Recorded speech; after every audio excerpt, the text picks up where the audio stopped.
Welcome to part 2 of evaluating limits at a number, summarizing all of the different ways we can evaluate limits. So we start with direct substitution. We've tried just putting the number in. So in this case, we're looking at our final example, which is example 5. It's the only one where the previous 2 steps didn't come up with a conclusion. So I put in 0 and I got 0 divided by 0. I can't factor it and reduce it, which would be step 2. And then substitute, and since it's 0 over 0, I'm not thinking I have a limit that goes to infinity, and then need to look at each side. I might, but I don't know that yet. So one of the methods you can use that you can always use, but sometimes it's difficult to interpret the answer, is by making a table of values. So when you're making a limit as x goes to 0, you are trying to find out what happens to the function. Do the values converge on some particular number as you go to 0? So this is 0.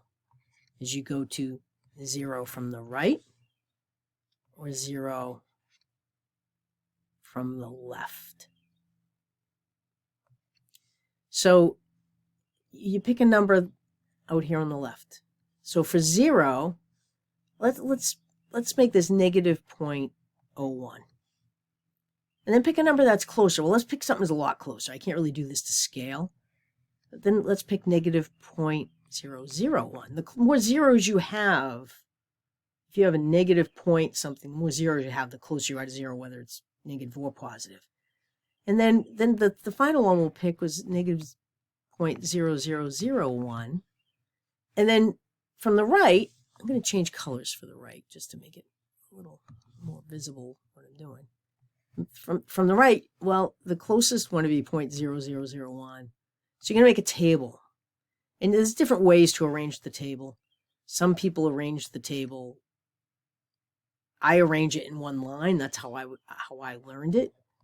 And you're kind of sandwiching the value you want. And I show you that in the table I make here. Some people make 2 tables where they let x be negative 0.01, negative 0.001, negative 0.0001, and they get their function values down here. And then they make a second table where they go 0.01. And in both cases, as they move across, they're getting closer to 0, 0.001, 0.0001. But that's not how I learned it, but that's fine too. You put your function values here, and then what you're looking for in this table is, do the function values at the end converge? That they look like they're going to the same thing, same number. So let me show you how to use your calculator to make a table, to evaluate, because you're going to evaluate a bunch of these numbers. They're little, it's tedious to type it in again. So I have this pulled up in my TI-84 calculator here, and you can see. So what I did was I went into y equals. Open the calculator, go to y equals. If you have stuff there, clear it. And I put in sine of 5x divided by, notice the 3 x's in parentheses. That's important. Now, I can graph that, but that's not what we're doing right now. We're looking at tables. So when I make a table, I'm not putting in just 1, 2, 3. They're not in even steps. So I want to make sure I have my table set up. I press second table set. And I want to make sure I have my table set up so it asks the independent. So if this is on, if I open this and it was on auto, I would go over, move over to ask and hit enter. You want independent to be asked, and then what's going to happen is when you open your table, I'm going to press second, and then above graph is table. Well, I apparently didn't press second. I got all kinds of graphing things going on. Table. What I'm going to be able to do now, and I'm going to move up to the top, is type in values of x. So 0.01 is already there. So y, when x is 0.01, negative 0.01, I'm sorry, y is 1.666. Now that's 6, that third 6 is rounded. So if you want to see more decimal places, I would suggest taking 4 or 5 decimal places on this so you can see the pattern. Then you want to click on that, and then it'll show you at the bottom the rest of the results. So my next x value that I wanted to type in was negative 0.001. A reminder, the negative symbol is down here. If you use subtraction, you'll get an error. Subtraction and negative are different on the calculator. This is making a number negative as this button down here. And again, I see something looks close to what I had before, but I click on, when I move over, move over to Y1, I see I have a slightly different value, and I do have these all typed out. And then when I type in negative 0.0001, it puts it in scientific notation. This is the same as negative 1 times 10 to the minus 4. If I want to see, you're going to want to move over to that Y so you can see more decimal place. You can see I'm getting more 6s every time I move here. So now I jump over 0. I'm really close to 0 now, but if I put in 0, I'll get an error. So I'm going to jump over the 0, and I'm going to put in x equals positive 0.0001. You might feel like you want to do positive 0.01, but that's really not next to 0 as I move over 0 compared to. So again, I want to see more definition, more decimals. Oh, wow, I'm getting more. I've got this, and this look pretty much the same. And those are the two numbers around 0. So that's going to be of interest to me. These two values here, the negative 0.001 and the negative 0.0001 and the positive 0.0001 are sandwiching my 0. So, and then I put in 0.001, and I see I get a little bit of symmetry going on in this one, and then 0.01. So that's how to use the calculator table. And this calculator table is handy if you have any sort of repeated calculations, like when you're calculating slopes. If you put your value, your equation in, the expression you're evaluating in Y1 or in Y anywhere, and then you do second table set and make sure that independent is set to ask. When you do second table, instead of getting a whole pre-filled list, you'll get either what you typed last or it'll be blank, and you'll start typing.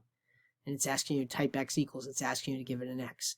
Now this table is done, and let me show you. I typed this out in my document that I'm working on. Oh, and I did not go back to that. There we go. So here are the results we saw. We kept getting more and more 6s. So what this means is, so this is x goes to 0 from the left. This, and we always move left to right when we read graphs and math, so this feels a little funny, okay?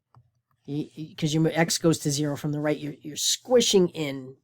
So this empty space I leave here would have been where 0 was. And what we're trying to figure out is, if I had to guess what that number would be based upon what I'm approaching from here and what I'm approaching from here, does it look like I'm converging upon a single value? And in this case, yes, it does. It looks like I'm getting a 1.666, which if you needed to be accurate to 3 decimal places, you would write this as 1.667.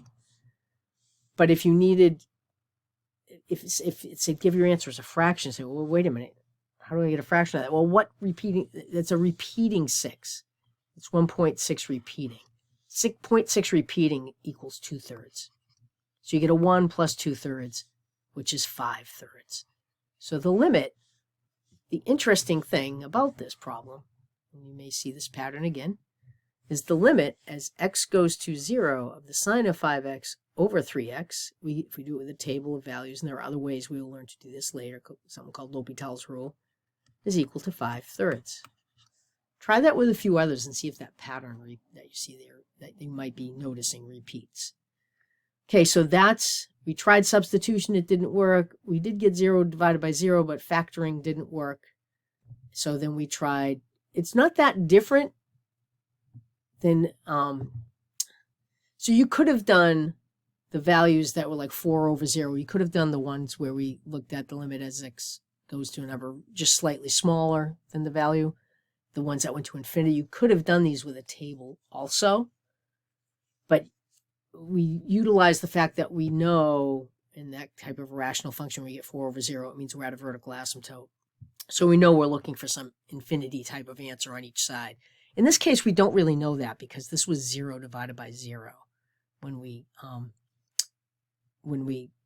evaluated this, and that's more of a whole. When you get the top and the bottom of 0, you get a hole. That's not an asymptote. So that's why we would do this one with a table of values. And a helpful thing to remember for limits is that the limit, and this is related to this, as x goes to 0, and this is Professor Dewey's favorite function, sine x over x. Sorry, sine of x. So that's the sine of x, not sine times x. Reading the problem might help you differentiate functions from products. But sine x over x, that is 1. So, and we'll talk about that later. But for now, that's an interesting piece of trivia to know. That's actually helpful to know, but when you get a problem like this, you substitute first, you get 0 over 0. Now, if this problem had been, let me make a slightly different problem. Let me get myself some space here. If this problem had been the limit as x goes to 0 of cosine of 5x divided by 3x, I would have substituted first the cosine of 5 times 0 would be the cosine of 0 over 3 times 0, and I would have gotten 1 over 0, which is a little bit of a different problem. I can still look at that with a table, but it's not going to give me the same kind of result. So you would look at that with a table, or you would say, hey, I'm going to take a number that's slightly less than 0, slightly bigger than 0, find its cosine, and look for asymptotes. So if you get 0 over 0, you could have some interesting things going on. You have a hole. This is not a hole because you didn't get 0 over 0. So you could look at it with a table, but you're probably not going to converge to a value. You may get some form of infinity, or you may get different forms of infinity on both sides. All right, well, that's all I have for today for this part for evaluating limits at a number. Check out my videos on evaluating limits at infinity, in negative infinity, to finish up our summary of limits. Thank you.